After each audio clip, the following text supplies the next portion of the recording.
देखिए 1 नंबर जो प्रश्न है, यह प्रश्न करा है सूबेदारनी किस कहानी की पात्रा है। तो आपको बताए थे जो सूबेदारनी है वह उसने कहा था कहानी की पात्रा है, इसलिए राइट आंसर क्या हो जाएगा, ऑप्शन ए हो जाएगा।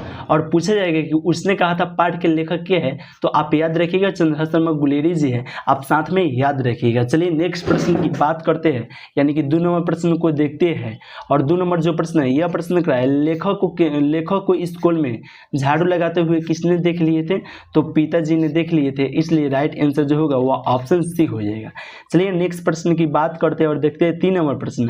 यह प्रश्न करा है भूषण की कविता निम्न में से कौन है।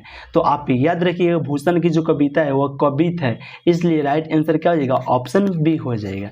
और हार जीत किनका है आप लोग कमेंट करके यह जरूर बताइएगा। चलिए नेक्स्ट प्रश्न की बात करते हैं और देखते हैं 4 नंबर प्रश्न को। और 4 नंबर प्रश्न देखिए क्या कर रहा है। यह 4 नंबर जो प्रश्न है, यह प्रश्न कर रहा है नाभादास किसके समकालीन थे। तो आप याद रखिएगा नाभादास जो है वह तुलसीदास की समकालीन थे, इसलिए राइट आंसर जो होगा वह ऑप्शन ए होगा। चलिए नेक्स्ट प्रश्न की बात करते हैं और देखते हैं 5 नंबर प्रश्न को। यह प्रश्न कर रहा है जयप्रकाश नारायण मार्क्सवादी बने, यानी कि जयप्रकाश नारायण जो थे उन्होंने मार्क्सवादी कब बने थे। तो 1924 में बने थे, इसलिए राइट आंसर जो होगा वह ऑप्शन सी हो जाएगा। देखिए 6 नंबर जो प्रश्न है, यह प्रश्न क्या कर रहा है, यह प्रश्न कर रहा है सौभाग्य शब्द का विलोम शब्द क्या होता है। तो दुर्भाग्य होता है, इसलिए राइट आंसर जो होगा वह ऑप्शन बी हो जाएगा। 7 नंबर प्रश्न की बात करते हैं और 7 नंबर प्रश्न बहुआ टाइप के प्रश्न है। यह प्रश्न कई बार आपको बताया है कि रोज शीर्षक पाठ क्या है। तो रोज जो है वह रोज पाठ के लेखक के हैं, तो अज्ञेय जी है, यह भी बताए थे अज्ञेय जी जो है वह कहानी है। आगे रोज पाठ के शीर्षक पाठ क्या है, तो कहानी है, इसलिए राइट आंसर जो होगा वह ऑप्शन ए हो जाएगा। चलिए नेक्स्ट प्रश्न की बात करते हैं, यानी कि 8 नंबर प्रश्न को देखते हैं। और 8 नंबर प्रश्न क्या है, कवि शब्द कौन सी संज्ञा है। यानी कवि शब्द, तो कवि एक रहता है कि कोई रहता है, बहुत कवि रहता है, तो आप क्या कह सकते हैं, जातिवाचक संज्ञा कह सकते हैं। तो इसलिए राइट आंसर क्या हो जाएगा, ऑप्शन बी हो जाएगा। और जाति का बोध का होगा वही, उसी को हम लोग कहेंगे जातिवाचक संज्ञा। कवि अगर कहता नाम धके कहता तब ना अथी होता है व्यक्तिवाचक, कवि करे, कवि में बहुत कवि आते हैं, इसलिए जातिवाचक संज्ञा हो गया। चलिए हम लोग देखते हैं 9 नंबर प्रश्न की। यह प्रश्न क्या है, जी जान शब्द कौन सा समास है।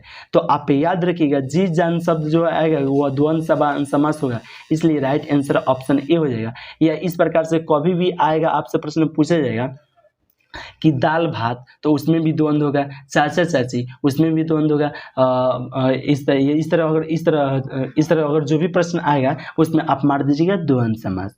चलिए 10 नंबर प्रश्न की बात करते हैं और यह प्रश्न कर रहा है झुंड शब्द कौन सी संज्ञा है। यानी झुंड कर रहा है, एगो थोड़े कर रहा है झुंड। तो आप बताइए झुंड जो रहता है वह बहुत आदमी से रहता है, इसलिए समूहवाचक संज्ञा हो जाएगा, इसलिए राइट आंसर ऑप्शन डी हो जाएगा। चलिए 11 नंबर प्रश्न की बात करते हैं। यह प्रश्न कर रहा है बीजक के रचयिता कौन है। तो आप याद रखिएगा बीजक के रचयिता जो है वो कबीरदास जी है, इसलिए राइट आंसर जो होगा वो ऑप्शन बी हो जाएगा।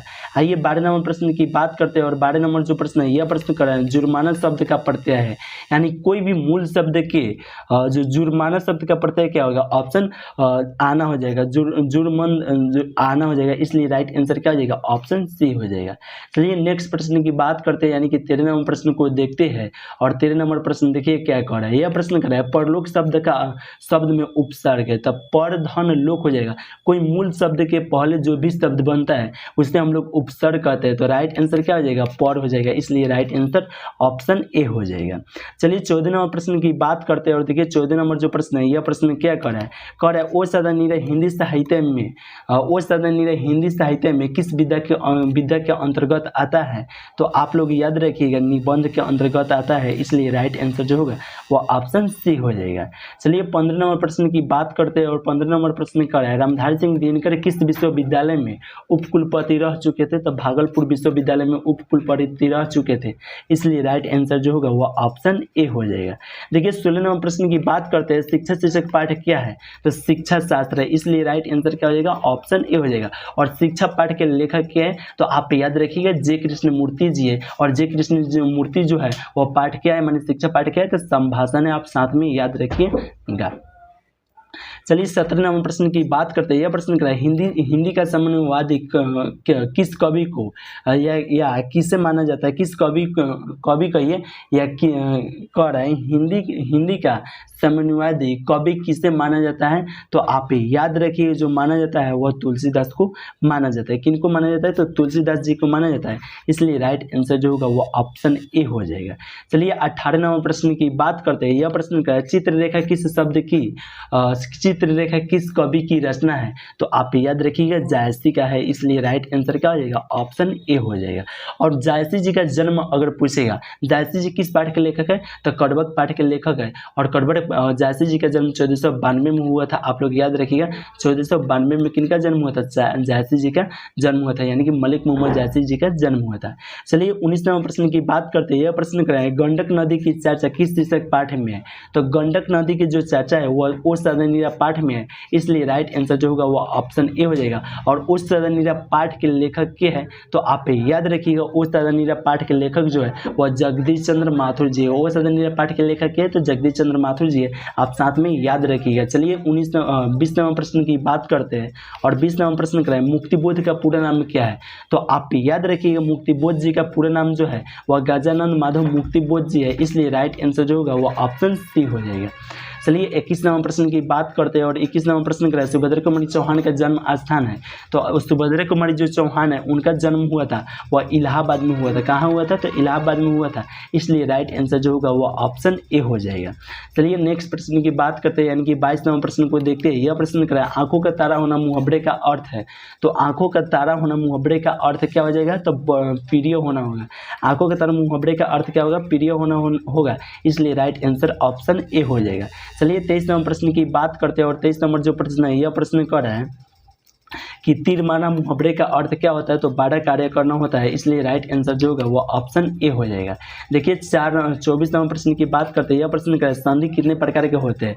तो आप याद रखिएगा संधि 3 प्रकार के होते हैं। और कौन कौन होते हैं, 24 का राइट आंसर आप कौन कौन संधि 3 प्रकार के होते हैं आप लोग कमेंट करके जरूर बताइएगा।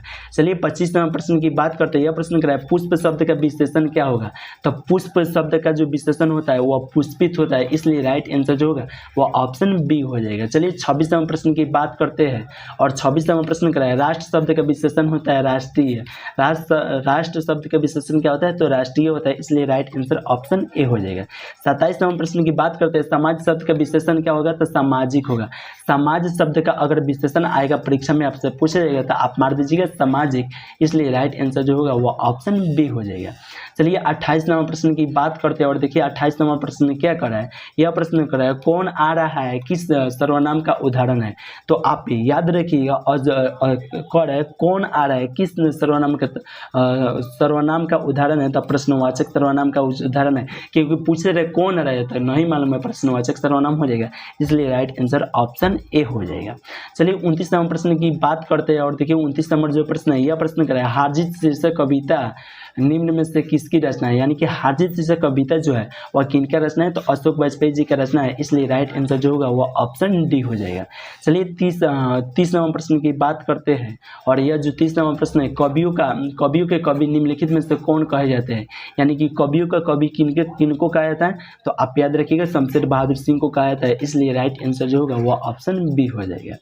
चलिए 31 नंबर प्रश्न की बात करते हैं। 31 नंबर प्रश्न का है जो बहुत बोलता है के लिए एक शब्द क्या होगा, तो वह चाल हो जाएगा। जो बहुत बोलता है उसके लिए एक शब्द क्या हो जाएगा, तो वह चाल हो जाएगा, इसलिए राइट आंसर ऑप्शन बी हो जाएगा। चलिए 32 नंबर प्रश्न की बात करते हैं। और 32 नंबर जो प्रश्न है यह प्रश्न कराए जो पुरुष अभिनय करे, जो पुरुष अभिनय करे के लिए एक शब्द क्या होगा, तो अभिनेत्री होगा। जो पुरुष एक शब्द, तो इसमें क्या क्या करें, जो पुरुष अभिनय करे के लिए एक शब्द क्या होगा, तो अभिनेता होगा, इसलिए राइट आंसर क्या हो जाएगा ऑप्शन। और वहीं पे पुरुष के बाद यहाँ पे रहता वो तो अभिनेत्री होता है क्या। चलिए 33 नंबर प्रश्न की बात करते हैं। यह प्रश्न का ऐसी संज्ञा जिनके खंड सार्थक होते हैं उन्हें हम लोग क्या करते हैं, तो खंड सार्थक जो होता है वह योगी कहलाता है, इसलिए राइट आंसर क्या हो जाएगा ऑप्शन बी हो जाएगा। चलिए 34वां प्रश्न की बात करते हैं। यह 34वां प्रश्न कर रहा है, भगत सिंह की रचना निम्न में से कौन है?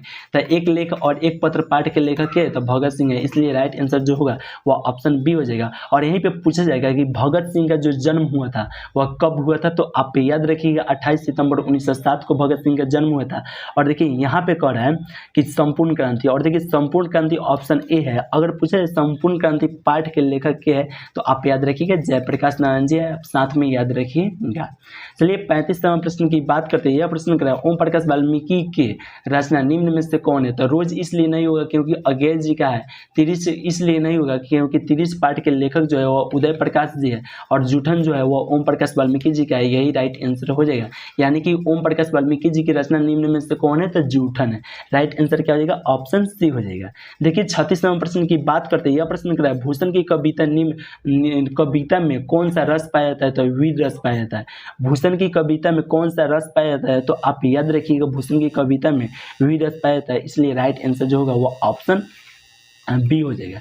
राइट आंसर क्या हो जाएगा? ऑप्शन बी हो जाएगा। और यहीं पे पूछा जाएगा कि भूषण जी है वह भूषण जी किस पाठ के लेखक है? तो कवित पाठ के लेखक है। किस पाठ के लेखक है भूषण जी? तो कवित पाठ के लेखक है, आप याद रखिएगा। चलिए 37वां प्रश्न की बात करते हैं। ये 37वां प्रश्न कर रहा है, निम्न में से किस कहानी में गैंग्रीन का उल्लेख है? तो रोज कहानी में गैंग्रीन का उल्लेख है, इसलिए राइट आंसर जो होगा वो ऑप्शन ए हो जाएगा। और रोज पाठ के लेखक क्या है? तो आपको पहले ही बताया कि अज्ञेय जी है, आप साथ में याद रखिएगा। चलिए अब देखते हैं 38वां प्रश्न को। और 38वां प्रश्न देखिए, यह प्रश्न क्या कर रहा है, आयुष्मान शब्द का पर्यायवाची शब्द क्या होता है? तो चिरंजीवी होता है। कह रहा है आयुष्मान शब्द का पर्यायवाची शब्द क्या होता है? तो चिरंजीवी होगा, इसलिए राइट आंसर जो होगा वह ऑप्शन ए हो जाएगा। चलिए देखते हैं 39वां प्रश्न को। यह प्रश्न कर रहा है, उन्नति का विलोम शब्द क्या होता है? तो उन्नति का विलोम शब्द जो होता है वह अवनति होता है, इसलिए राइट आंसर क्या हो जाएगा? ऑप्शन ए हो जाएगा। देखिए यहाँ पे कह रहा है ट, देखिए आपको पहले यहाँ पे बता दे, ट पूछेगा या ठ पूछेगा या ड पूछेगा या ढ पूछेगा या अड़ पूछेगा। अगर इस सब में से टॉठर में कौन आ जाएगा और पूछेगा इसका उच्चारण क्या है, तो आप मार दीजिएगा मूर्धा है, इसलिए राइट आंसर क्या हो जाएगा? ऑप्शन ए हो जाएगा। और देखिए यहाँ पे ब पूछ रहा है, तो इसका भी क्या हो जाएगा? प हो जाएगा, फ हो जाएगा, ब हो जाएगा, भ हो जाएगा, म हो जाएगा। अगर इस सब प में से पूछेगा कि प का उच्चारण क्या है या फ का उच्चारण क्या है या ब का उच्चारण क्या है या भ का उच्चारण क्या है या म का उच्चारण क्या है, तो ओष्ठ होगा, आप याद रखिएगा, इसलिए राइट आंसर क्या हो जाएगा? ऑप्शन सी हो जाएगा। और बताइए प का उच्चारण स्थान क्या है? आप 41 का दे के राइट आंसर इसमें तालु हो जाएगा या कंठ या ओष्ठ या दंत, आप लोग बताइएगा। और समझाया तो समझे होंगे तो आप जरूर बताइएगा। चलिए 42वां प्रश्न की पहले कमेंट करिए, हम कुछ देर वेट करें। और 42 उम्मीद करते हैं कि कमेंट कर दिए होंगे। यह प्रश्न करें, ऑर्डिनरी ईश्वर शीर्षक निबंध में ऑर्डिनरी ईश्वर क्या करें? ऑर्डिनरी ईश्वर शीर्षक निबंध में शंकर और पार्वती का किस प्रकार का रूप है? तो कल्पित है, इसलिए राइट आंसर जो होगा वो ऑप्शन सी हो जाएगा। चलिए 43वां प्रश्न की बात करते हैं। यह जो 43वां प्रश्न करें, बालकृष्ण भट्ट के माता का नाम क्या है? तो आप याद रखिएगा बालकृष्ण भट्ट की माता का नाम जो है वह पार्वती देवी है, इसलिए राइट आंसर जो होगा वह ऑप्शन ए हो जाएगा। चलिए 44वां प्रश्न की बात करते हैं। यह प्रश्न करें, कड़बक पाठ के रचयिता कौन है? तो आप याद रखिएगा मलिक मोहम्मद जायसी जी है, इसलिए राइट आंसर जो होगा वह ऑप्शन डी हो जाएगा। और मलिक मोहम्मद जायसी जी का यानी कि जायसी जी का जो जन्म हुआ था वो कब हुआ था? तो 1492 में हुआ था, आप याद रखिएगा। और मृत्यु जो हुआ था वो 1548 में हुआ था। किन का? तो मलिक मोहम्मद जायसी जी का, आप साथ में याद रखिएगा। चलिए 45वां प्रश्न की बात करते हैं। यह प्रश्न करें, तुलसीदास का सर्वश्रेष्ठ महाकाव्य कौन सा है? तो तुलसीदास का कौन है? किन के कौन है? तुलसीदास का कौन है? तो रामचरितमानस हो जाएगा, क्योंकि तुलसीदास का रामचरितमानस है, इसलिए राइट आंसर जो होगा वो ऑप्शन सी हो जाएगा। चलिए 46वां प्रश्न की बात करते हैं। यह प्रश्न करें, पंचायती राज में जैसे खो गए पंच परमेश्वर, यह किस पंक्ति किस शीर्षक कविता से लिया गया है? यानी किस पंक्ति से लिया गया है या किस शीर्षक कविता से? तो आप याद रखिएगा गाँव के घर से लिया गया है, इसलिए राइट आंसर जो होगा वह ऑप्शन ए हो जाएगा। चलिए 47वां प्रश्न की बात करते हैं। बिस्नी किस एकांकी की पात्रा है? तो सिपाही की माँ पाठ की पात्रा है, इसलिए राइट आंसर जो होगा वह ऑप्शन ए हो जाएगा। आइए 48वां प्रश्न को देखते हैं। यह प्रश्न कराया, मानक बिस्नी से दूध की जगह क्या मांगता है? तो पानी मांगती थी, इसलिए राइट आंसर जो होगा वह ऑप्शन ए हो जाएगा। चलिए 49वां प्रश्न को देखते हैं। यह प्रश्न क्या है, ज्ञानपीठ पुरस्कार से सम्मानित रचना है। तो आप याद रखिए ज्ञानपीठ पुरस्कार से सम्मानित रचना जो है वह उर्वशी है, इसलिए राइट आंसर क्या हो जाएगा, ऑप्शन ए हो जाएगा। आइए 50वां प्रश्न को देखते हैं, इस वीडियो के लास्ट प्रश्न को, और यहाँ पे जो नीचे दिखाई दे रहा है उसका आंसर आप लोग कमेंट करके बताइएगा। और देखिए क्या है, प्राकृतिक वर्णन से संबंधित कविता कौन है, यानी कि आप लोग को बताना है प्राकृतिक वर्णन से संबंधित इसमें कविता कौन है। तो आप याद रखिएगा उषा है, और पूछा जाएगा उषा पाठ के लेखक के हैं, तो आप याद रखिएगा शमशेर बहादुर सिंह जी है। और तो आप साथ में इसको भी याद रखिएगा। और इसी वीडियो में से आपसे हम यह प्रश्न पूछ रहे हैं, रोज शीर्षक पाठ क्या है, कहानी है या उपन्यास है या एकांकी है या निबंध है। आप लोग कमेंट करके जरूर बताइए। CW मतलब कमेंट वर्क, SW मतलब व्हाट्सअप नंबर यहाँ पे दिया हुआ है, और व्हाट्सअप नंबर यानी कि व्हाट्सअप ग्रुप में अभी तक आप नहीं जुड़े हैं तो इस नंबर पर आप मैसेज कीजिए, हम आपको व्हाट्सएप ग्रुप में जोड़ देंगे। तो दोस्तों आपको वीडियो कैसे लगा, आपको हिंदी के कौन चैप्टर के लिए वीडियो हम बना दें, आप लोग कमेंट करके बताइएगा, हम आपके लिए बना देंगे। तो चलिए दोस्तों यहीं पे वीडियो समाप्त करते हैं, बाकी आप कमेंट करके बताइए आप क्या राय देना चाहते हैं। चलिए फिर मिलते हैं नेक्स्ट वीडियो में।